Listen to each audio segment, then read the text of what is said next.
J'aimerais ça, avant de lancer la discussion, c'est de vous poser, vous donner une minute juste à vous présenter un peu vite fait sur qui vous êtes, les compagnies que vous représentez. Comme ça, tout le monde est à l'aise avec ça. Alors, je commence par Benoît. Oh, allez-y, allez-y. Ça marche là. Donc, Jean-Michel Dalmasso, je suis fondateur de Dalmata Hospitality. Dalmata Hospitality, c'est un groupe que j'ai créé il y a 5 ans. On a aujourd'hui 45 hôtels. On est propriétaire gestionnaire d'hôtels en France. On est essentiellement sur le 2-3 étoiles. On est partout en France. L'idée de Dalmata Hospitality, c'était justement de mettre en place une plateforme de gestion avec l'idée de concentrer l'expertise pour nos équipes et mettre en place les outils qui permettent à nos équipes de tirer profit de cette expertise et d'être les plus performants possibles. On a aujourd'hui 90% du processus opérationnel qui est automatisé. Et on a libéré beaucoup de temps de nos équipes par l'utilisation d'outils qui leur permettent de se concentrer sur des activités à valeur ajoutée, comme tout ce qui est aspect commercial, service, management de leur équipe. Et on est aujourd'hui à peu près les premiers, je dirais, franchisés d'Accor dans l'économique. Et à titre d'exemple, on a été les premiers à convaincre ou à forcer Accor à mettre Muse dans nos hôtels, il y a 4 ans maintenant. Et on est les premiers aussi à avoir mis en place des systèmes de pricing et de revenu management sur l'ensemble de nos hôtels qui sont, je le rappelle, économiques, où on change les prix de nos hôtels chaque heure, toute la journée.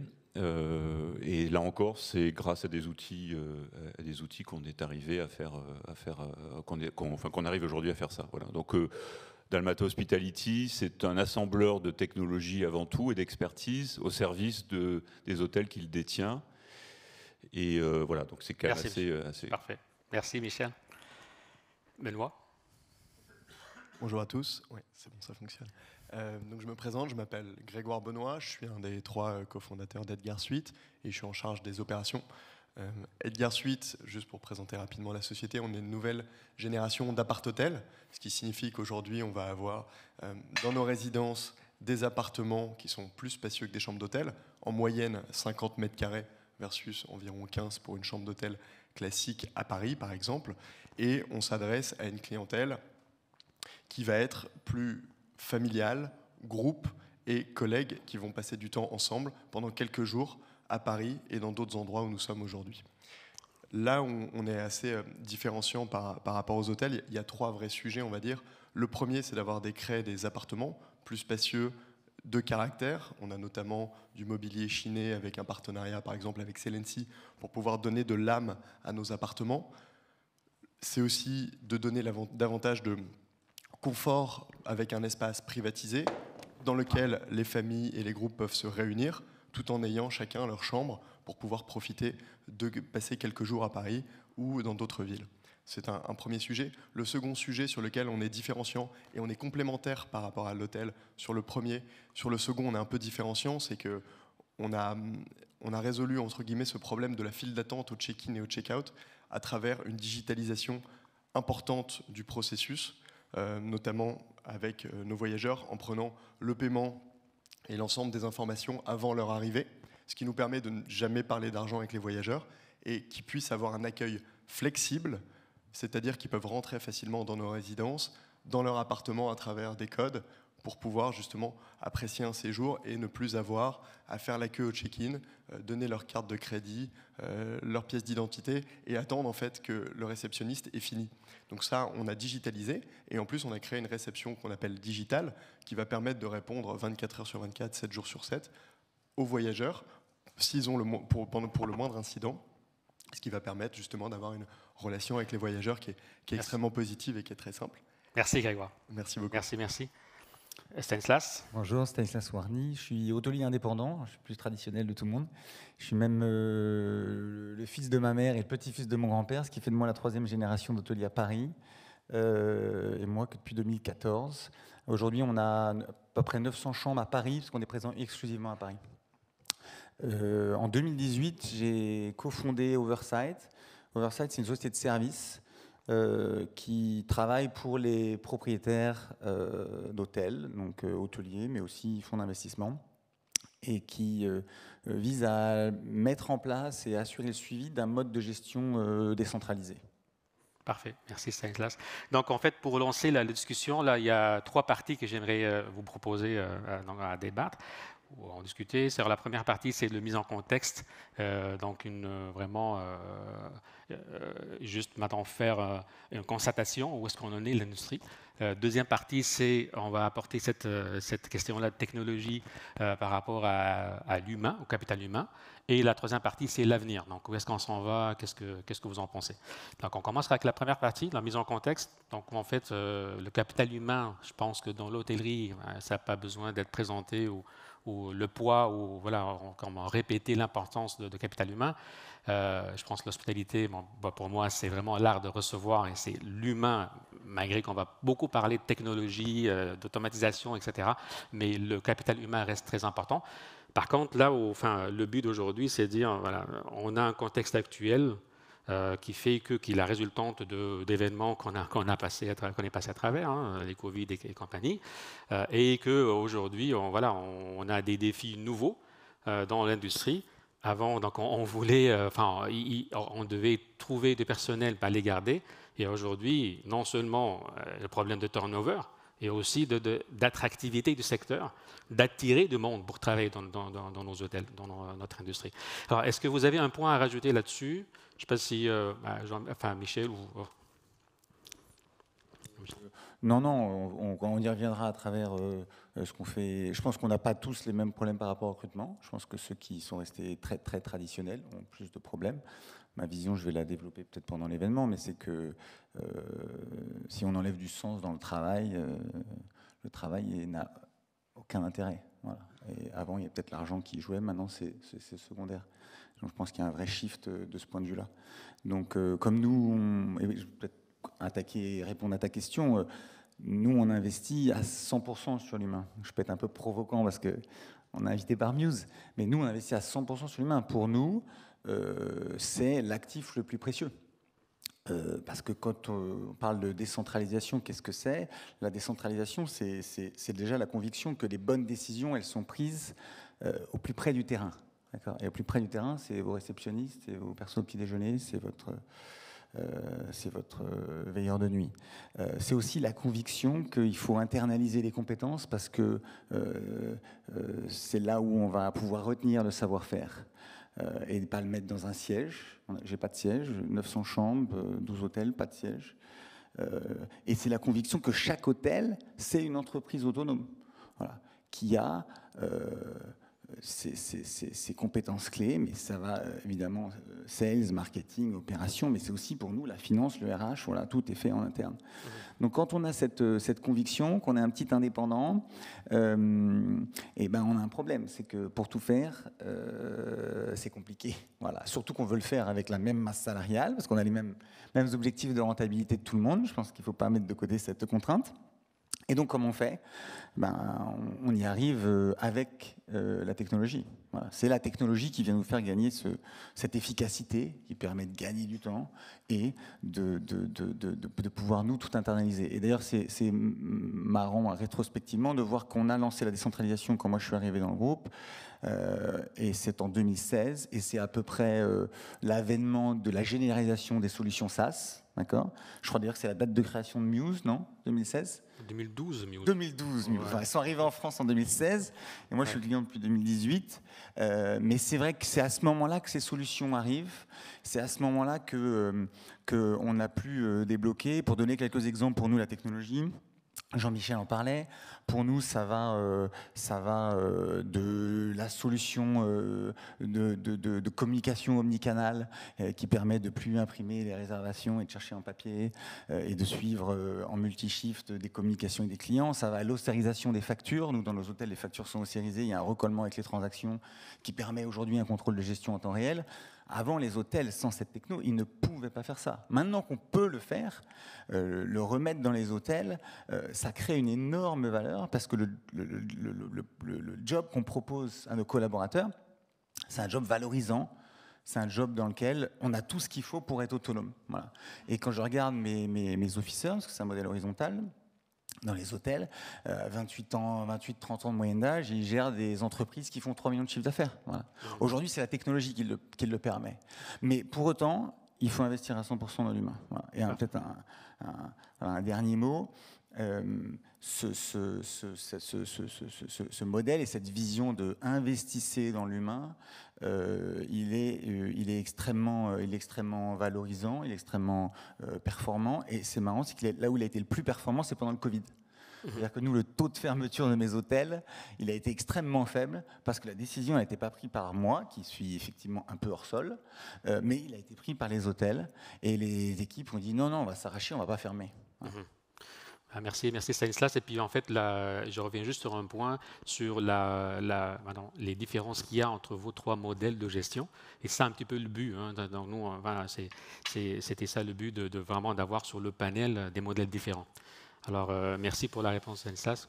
Oui, alors c'est un peu compliqué de rajouter des idées intéressantes aux très belles idées de Stanislas, parce qu'effectivement, je pense qu'il a couvert énormément de points qui sont essentiels dans la mise en avant et l'élément fondamental que représente la ressource humaine dans l'exploitation hôtelière. Il me semble néanmoins que l'événement qu'on a tous vécu, un peu exceptionnel et qui n'est jamais arrivé dans l'histoire de l'industrie de l'hospitality, parce qu'on parle de l'hôtellerie, mais en fait c'est de l'hospitality au sens générique, on le voit bien. Edgar apporte une solution d'hospitalité, pas simplement d'hôtellerie. Ouais. Il y a une effervescence de concepts hôteliers aujourd'hui qui permet de répondre à des demandes très différentes, mais c'est aussi un moyen d'attirer des personnes qui sont capables d'aller offrir autre chose que juste de l'hôtellerie.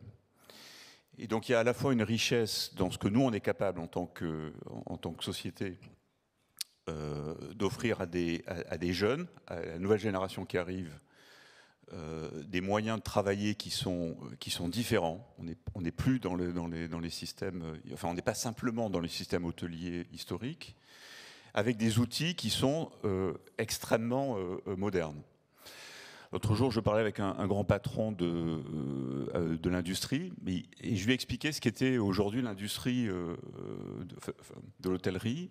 Il était extrêmement surpris de comprendre que finalement, cette industrie aujourd'hui était là pour assembler à la fois des concepts, à la fois des outils et des expertises qui ont été complètement démembrées par le fait d'une chose, c'est qu'on n'est plus dans une industrie oligopolistique où vous aviez des grands acteurs locaux qui étaient propriétaires, exploitants, détenteurs de marques. Tout ça, ça a explosé et ça a permis l'arrivée d'acteurs comme Edgar, mais aussi d'acteurs technologiques comme Muse, qui ont pris cette liberté, cette capacité d'apporter des outils, des façons de travailler qui sont extrêmement différentes d'avant. Et ça, je crois que c'est la force de cette industrie.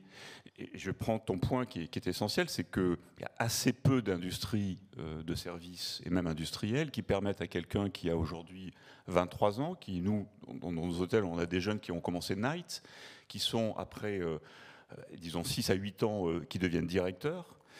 Pourquoi ils peuvent le faire? Parce que les outils leur permettent de passer du temps sur des choses beaucoup plus intéressantes que refaire des fichiers Excel pour donner de l'information, éventuellement au siège, même si tu n'en as pas. Mais...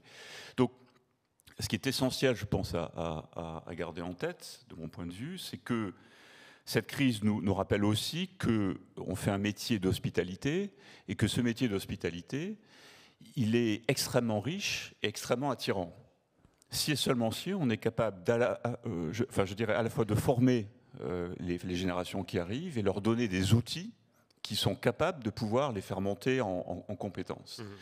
Il y a 10 ans, on n'aurait pas pu faire ce que tu fais aujourd'hui. Parce qu'il n'y avait pas les outils, il n'y avait pas l'écosystème technologique qui permet de le faire. Et qui permettait de le faire. Aujourd'hui, on peut le faire. Aujourd'hui, on peut dire à la génération qui arrive sur le marché, mais même à la génération qui a aujourd'hui entre 30 et 40 ans, on va changer votre métier. Sur le RM, c'est très clair, on change le métier du RM. C'est plus on fait des recommandations pour la semaine et puis essayer de faire ce que je vous dis de faire, ça doit changer.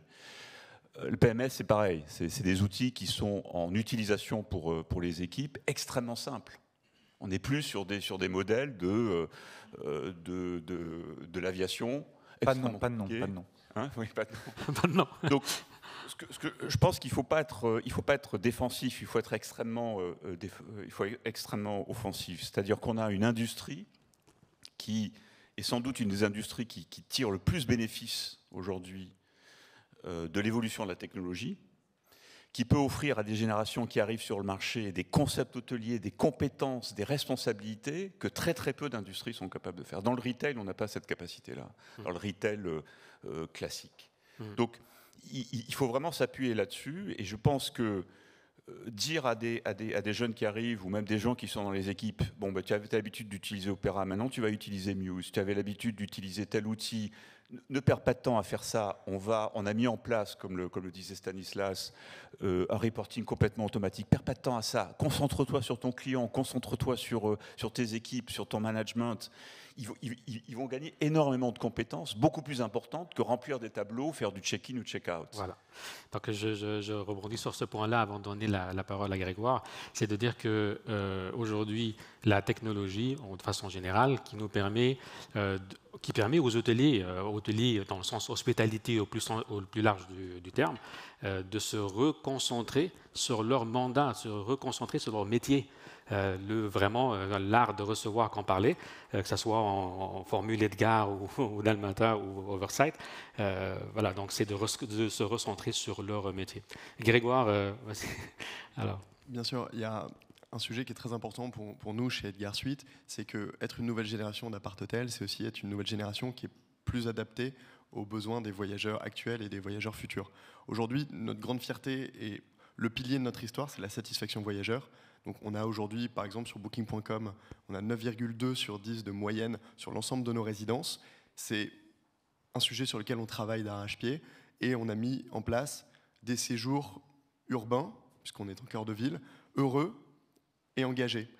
Et tout ça, on ne peut pas le diffuser auprès de nos voyageurs si on n'a pas en interne des personnes qui viennent au bureau tous les jours, qui vont dans nos résidences tous les jours et qui se sentent dans le projet, qui se sentent intégrés. Le meilleur exemple, c'est ce que nous, on appelle des intendants, nos intendants polyvalents, qui ne sont pas des femmes de chambre classiques, chronométrées et supervisées de manière plus ou moins difficile, on va dire, on leur laisse une pleine autonomie. C'est-à-dire qu'aujourd'hui, ils sont responsables de nos résidences. Donc ils font à la fois du ménage, mais ils font aussi de l'accueil des voyageurs. Ils font de la gestion des incidents pendant les séjours, de la gestion des stocks, et ils font partie intégrante de notre histoire, ils sont internalisés. Et le fait d'avoir des gens heureux et internalisés et valorisés, évidemment mieux payés, ça nous permet aujourd'hui d'avoir un churn qui est proche de zéro, donc très peu d'émissions ou de personnes dont on a dû se séparer depuis qu'on a commencé. Donc ça fait 4 ans et demi, et aujourd'hui on a une équipe de près de 35 intendants, et il n'y en a pas un qui est parti dans les 35. Donc c'est une très grande fierté pour nous, et c'est un élément sur lequel on travaille dur, tant pour les intendants dont je vous parlais, que nos réceptionnistes. Pas de desk physique dans nos résidences, des réceptionnistes digitaux, multicanaux qui vont permettre de répondre 24 heures sur 24 et 7 jours sur 7. Évidemment, grâce à l'aide de la technologie, chez Edgar Suite, on est une boîte d'hospitality et on utilise la tech et pas l'inverse, contrairement à certaines startups qui se veulent surtout une boîte tech et puis accessoirement ils font de l'hospitality. Nous, c'est très important d'utiliser les meilleurs outils, de faire des veilles concurrentielles continues pour avoir le meilleur environnement possible et surtout pour libérer nos voyageurs. La technologie, un bon environnement technologique, selon nous, il permet de fluidifier l'information, et c'est ce que vous disiez très bien tous les deux tout à l'heure, c'est de fluidifier l'information et de la diffuser dans la société, sans papier, sans tradition orale, d'avoir quelque chose de beaucoup plus précis. C'est évidemment d'améliorer nos opérations au quotidien, mais toujours en gardant en tête que ça doit améliorer l'expérience voyageur. Et aujourd'hui, il y a des dizaines et des dizaines d'apps sur l'ensemble des sujets qui nous permettent de bien répondre aux besoins des voyageurs et surtout à libérer nos collaborateurs pour qu'ils soient très heureux. Juste un dernier mot sur le RH. Nous, on a par exemple, notre responsable des opérations aujourd'hui, elle est arrivée chez nous, elle était anglaise, elle parlait à peine français quand je l'ai rencontrée il y a 3 ans et demi maintenant, et aujourd'hui, elle parle un français parfait et elle gère une équipe de près de 20 personnes.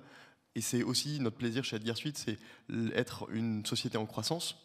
comme le sont mes camarades à côté de moi, et de pouvoir proposer des parcours de carrière valorisants et positifs pour ces personnes. Et c'est ce qui nous permet de ne pas avoir beaucoup de problèmes de RH actuellement. Merci, M. Grégoire. Je pense que Jean-Michel, tu voulais rebondir sur un point. Non, ce que je trouve intéressant, c'est de voir qu'il y a, qu'on représente des schémas et des façons de travailler qui sont très différentes et qui, néanmoins, utilisent quasiment les mêmes outils. Stanislas, c'est la 3e génération, tu le mentionnais, sans doute une génération qui est d'hôtelier traditionnel, et il a réussi à complètement changer le modèle traditionnel, en gardant, j'imagine, les éléments consubstantiels d'un métier d'hôtelier indépendant, familial, avec tout ce que ça représente comme valeur vis-à-vis d'un client donné. C'est-à-dire qu'ils ont cette expertise-là. J'imagine quand ils recrutent, ça fait partie de l'ADN de la maison, c'est essentiel. Et lui, il arrive, c'est la 3e génération, et il apporte cette couche qui va libérer ces équipes qui avaient l'habitude de remplir des registres ou je ne sais quoi, ou discuter d'une certaine façon. Il change complètement le paradigme d'une société familiale. Et ça reste néanmoins une société familiale. Et les outils lui permettent de garder ce savoir-faire fondamental dans ses métiers. Ça, on a cette approche-là. On a l'approche d'Edgar, c'est des gens malins. Ils participent à la destruction complète des concepts hôteliers. Ils apportent une solution particulière à une demande particulière, avec un business model qui est extrêmement malin, c'est-à-dire qu'il y a une flexibilité maximale des équipes pour faire, comme tu disais, beaucoup d'opérations. C'est-à-dire qu'ils ne font pas juste le front office, et en plus, tu es en nombre assez limité parce que tu es assez optimal dans l'utilisation de tes ressources. Mais ils apportent une offre qui, du point de vue de ces employés, est extrêmement particulière, différente, donc différenciante. Ouais. Et il a besoin pour faire ça des mêmes outils que j'utilise moi, nous, Dalmata Hospitality. On est sur du 2-3 étoiles franchisé, donc on est assez standard. On n'a pas du tout le savoir-faire d'hôtelier familial comme Stanislas, mais nous, on a des clients qui arrivent le soir, ils sont fatigués, c'est du BTP, c'est des visiteurs médicaux, c'est des VRP. Il faut leur offrir un produit qui correspond exactement à leurs besoins et qui malgré tout, est extrêmement essentiel. C'est 60% de la demande en France, l'économique. Bon. Et il faut qu'on leur apporte une qualité de service au prix où on leur demande extrêmement importante. Et pour faire ça, eh bien, si on n'a pas les outils qu'on a, on n'est pas capable de bien pricer nos prix, on n'est pas capable de pouvoir suivre effectivement ce que le client va exiger de nous quand ça ne va pas. Donc on a besoin aussi de ces outils qui sont extrêmement essentiels. Parce que nous, on est très industriel. Donc l'outil est absolument fondamental. Donc ces 3 concepts finalement d'hospitalité ont besoin tous aujourd'hui de ces mêmes outils. On utilise les mêmes outils, on utilise Muse. Tu utilises Muse, j'imagine. Voilà. Sinon, tu ne serais pas là, d'ailleurs. Je crois que je ne dois pas être invité. Je ne serais pas invité. Voilà. C'est ce que je voulais dire. Merci Jean-Michel. C'est un beau résumé. En tout cas, c'est très bien apprécié. J'aimerais ça qu'on aborde aussi maintenant le sujet du futur. Donc, on a parlé de ce qui se passe aujourd'hui. Donc, j'aimerais ça vous entendre sur votre vision du futur et comment vous voyez les choses vont évoluer. C'est quoi votre réponse à tout ça? On a eu les questions avant de venir, hein, donc moi j'ai eu le temps d'un peu d'y réfléchir. Le grand changement que je vois, pour moi, il avance depuis longtemps, il rampait, maintenant il arrive à grands pas. Pour moi, c'est un changement qui touche l'hôtellerie, mais qui touche tous les secteurs. Je pourrais le formuler comme la déconnexion entre les attentes des jeunes actifs et l'offre de travail ou des postes des entreprises. Avec cette transformation digitale, pour reprendre des grandes formations, qui cesse de s'accélérer, il faut être conscient que les métiers évoluent. Et même la conception même du travail est en train de changer. Comme tu disais, je suis hôtelier, donc je fais mes entretiens. C'est moi qui ai embauché mes 158 collaborateurs. Moi, j'en avais déjà avant que j'arrive quand même, mais est-ce que j'ai une bonne rétention? Mais les discussions qu'on a, c'est pas autour du comment, c'est autour du pourquoi. Voilà. C'est pas autour de la sécurité. Ce qu'ils veulent, c'est la flexibilité. C'est des questions autour de j'ai l'impression que leur objectif, c'est même pas l'ambition de réussir, c'est l'ambition de s'accomplir. Et ça, c'est un changement radical. Mais radical. Et c'est vrai dans l'hôtellerie, je le sens, parce que c'est vrai que nous, il faut voir, comme tu disais, nous, après bac, 4 ans d'études, tu arrives, tu es dans un hôtel, peut-être souvent 3. Nous, on prend du CAP, donc de temps en temps, il arrive à 19 ans. Et donc, c'est vrai que moi, j'ai 42, j'ai l'impression que c'est pas du tout les mêmes raisonnements que j'avais il y a 20 ans. Donc ça, c'est très, très fort. Donc, quand on regarde même ce que ça veut dire, et pour aller un petit peu plus loin, vous donner des exemples, aujourd'hui, le freelancing, les 10 dernières années, c'est 126% d'augmentation. Voilà. La pluriactivité, truc qui n'existait pas quand j'ai commencé à travailler, tout le monde avait un job et puis il gardait le job pendant 20 ans, pluriactivité, c'est doublé en 10 ans. Et on parle même, dans les études, d'obsolescence des métiers, avec des chiffres qui disent que 50% des métiers qui existent vont disparaître dans les 10 ans. Donc la question, c'est comment on répond à ça, nous. Parce qu'on ne va pas pouvoir longtemps continuer à fermer les yeux dans l'hôtellerie en disant, bon, nous, ça ne nous touche pas, nous, on continue à avoir nos réceptionnistes, on continue à avoir notre équipe PDJ, et puis on continue à avoir le même mode d'organisation. Donc, moi, j'ai expliqué, j'ai une sensibilité très très forte. Quand j'ai mis Muse, tu parlais de Muse, moi quand j'ai mis Muse, je n'ai pas mis Muse pour mes clients, hein, désolé. J'ai mis Muse pour mes équipes, pour qu'ils kiffent être sur un truc qui soit simple, visuel, et puis qui soit aussi facile que l'application bancaire qu'ils commençaient à utiliser, même si à l'époque, il n'y avait même pas encore du Lydia ou du Conto. Mais, donc c'est vraiment pour les clients. Voilà. Je trouve que il faut qu'on apporte une réponse très forte, il faut qu'on se bouge. Moi, je prêche auprès des organes de représentativité de des syndicats, auprès des écoles, et ça commence à bouger. Il faut qu'on comprenne que cette transformation, on ne va pas passer à côté et elle va nous emporter, et que si on ne bouge pas, on va tous se terminer avec des desks pour accueillir nos clients ou des robots qui serreront la pince parce qu'il n'y a plus aucun collaborateur qui va venir bosser avec nous. Merci Stanislas. Je vais juste rebondir sur un point très important, dans le sens que tu as parlé du côté dynamique et changeant ou mutant quasiment là, de toutes les attentes de nos collaborateurs. Maintenant, c'est plus le cas que 10 ans en arrière ou 15 ans en arrière.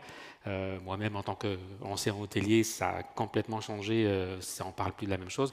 Et j'ai beaucoup aimé ce que tu disais, dans le sens qu'il a investi Stanislas qui disait, il a investi dans la technologie pour les équipes avant que ce soit pour les clients.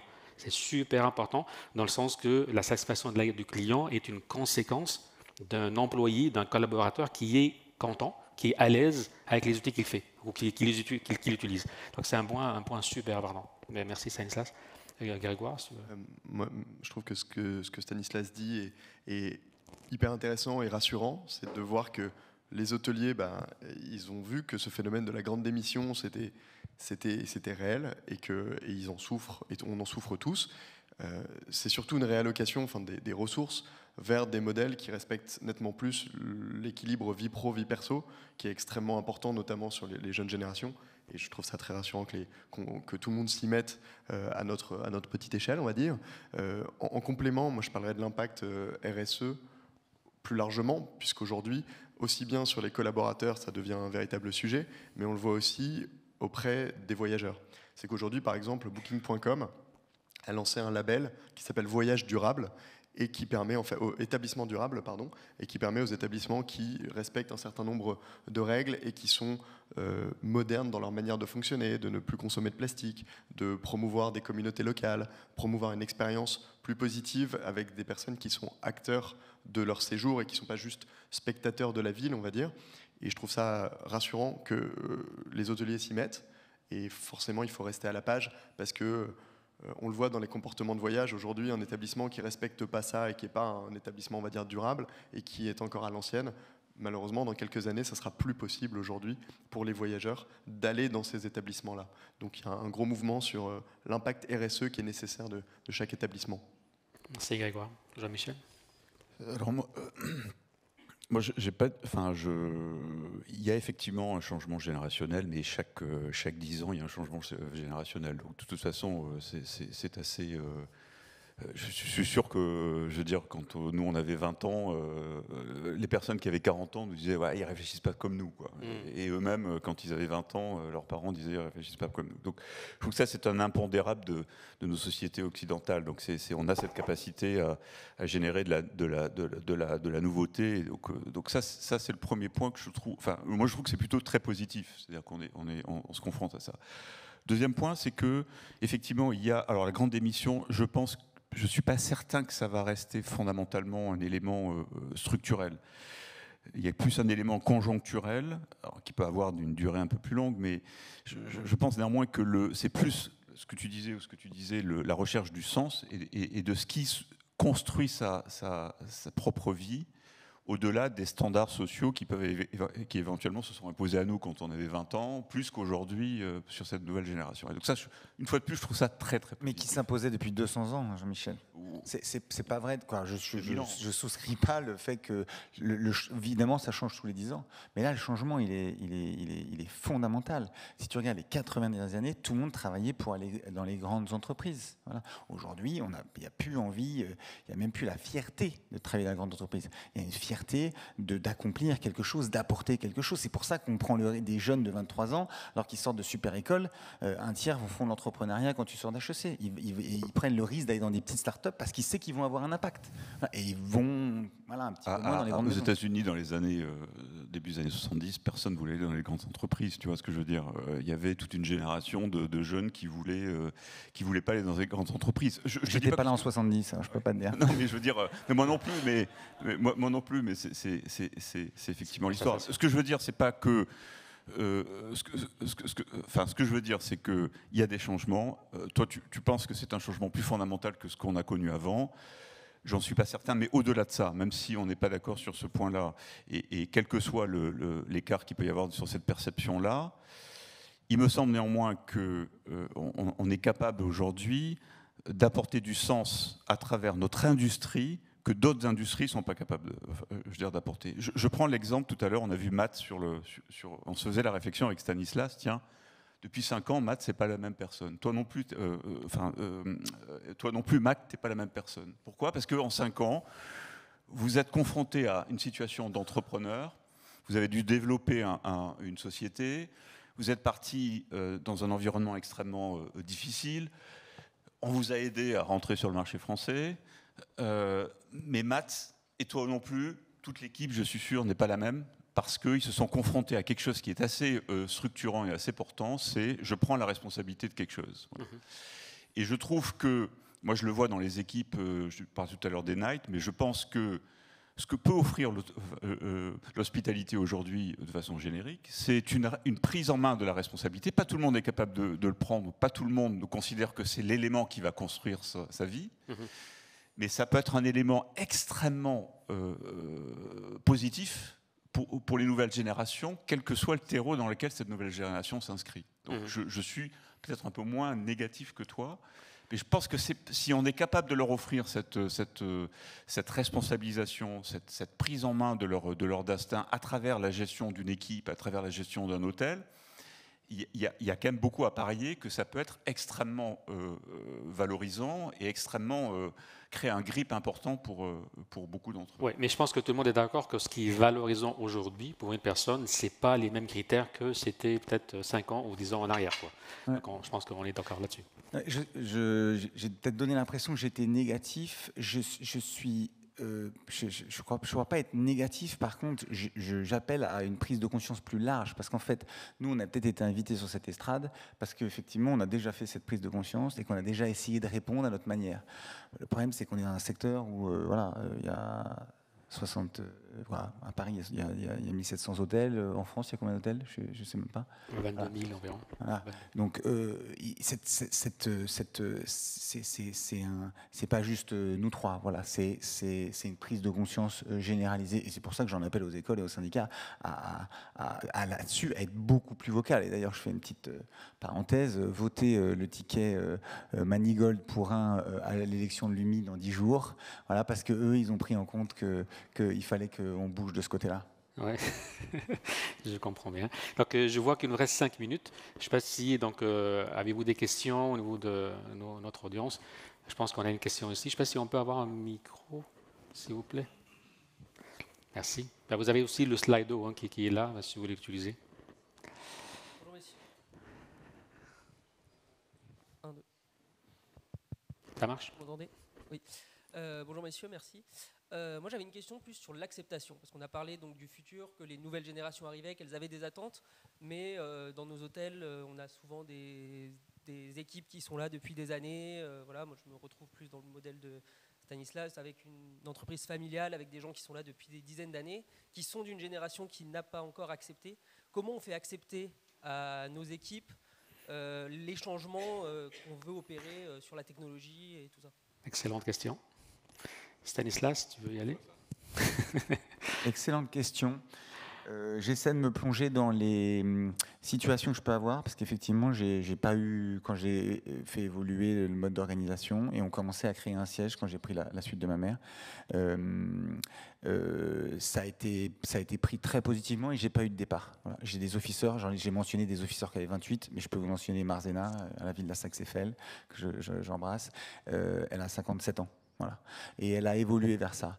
Je pense qu'aujourd'hui, même les gens qui peuvent être dans leur deuxième partie de leur carrière ont une capacité d'acceptation de la technologie et des processus qui est bonne.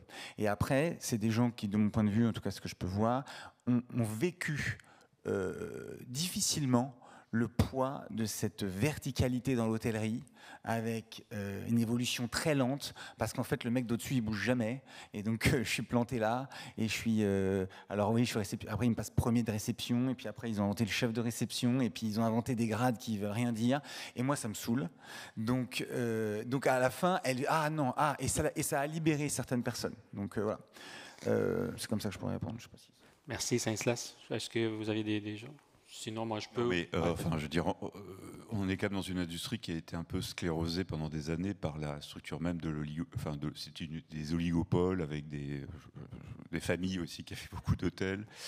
Moi, je suis fasciné par voir que dans les écoles d'hôtelières, on oblige les filles à avoir des jupes et les mecs à avoir des costumes. Je veux dire, il faut ça, pour moi, ça me paraît être, ça me paraît être un signe que, et peut-être que ce que tu disais tout à l'heure est tout à fait vrai, c'est qu'il y a aussi une évolution à avoir sur la modalité de perception de cette nouvelle génération à l'intérieur des métriques de cette industrie. Voilà.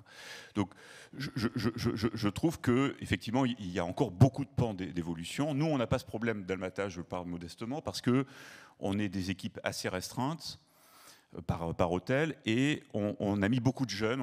Quand je suis arrivé, j'ai changé. Enfin, à chaque fois que j'achète un hôtel, en général, je change les équipes. Et c'est souvent des jeunes que je fais monter, souvent des directeurs adjoints qui deviennent directeurs. Donc, on n'a pas cette problématique-là, mais elle est spécifique à l'industrie, au segment de l'économique, où effectivement, il y a moins cette problématique hiérarchique, entre guillemets. Grégoire, merci Jean-Michel. Grégoire, tu as quelque chose à rajouter? Non, un petit mot pour dire aussi que c'est un métier on fait un métier fabuleux, et qu'honnêtement, avoir des gens qui sont devant nous et qui passent un excellent séjour parce que vous et vos équipes, vous avez fait le taf pour que ça se passe bien, c'est un des métiers les plus agréables, et je pense qu'il ne faut pas perdre ça de vue, et évidemment, c'est un mot qu'il faut transmettre aux nouvelles générations. C'est aussi le rôle des écoles, mais aussi dans les premiers stages, de ne pas les dégoûter dès le début. Et évidemment, on voit pas mal de personnes qui arrivent en entretien et qui disent « bah oui, je fais 10 ans d'hôtellerie ». Effectivement, il y a des prises de conscience, et heureusement, parce que sinon, ça serait assez compliqué, et il faut qu'on réadapte nos modèles là-dessus, et que les jeunes générations soient en capacité d'accepter qu'ils sont pas... disons qu'ils ne vont pas tout avoir très facilement, il faut un peu bosser pour y arriver et pour gravir un peu les échelons. Et ceux qui sont là depuis pas mal de temps, de s'adapter aux outils et aux méthodes pour la satisfaction des voyageurs, parce que les vieux outils, les vieilles méthodes, elles marchent pour certains cas, mais pas pour tous les cas. Voilà. Merci messieurs. Donc on va juste rajouter un petit volet là-dessus, de dire que je pense qu'en tant qu'éditeur ou acteur technologique, on a aussi la responsabilité de faciliter cette transition-là. J'ai un exemple avec le groupe Solané sur Paris. En fait, voilà, une femme de chambre qui dit ouais, mais non, je veux juste utiliser mes papiers, puis je coche comme d'habitude. Puis lui montrer l'application sur une tablette ou un téléphone, c'était tout un... Et finalement, la technologie, si elle est mise vraiment à la portée de l'utilisateur, je pense que ça aide beaucoup aussi. Je vois qu'on a écoulé notre temps, donc je pense que je vais remercier les panélistes. Encore un gros merci pour vos interventions. Et puis, merci.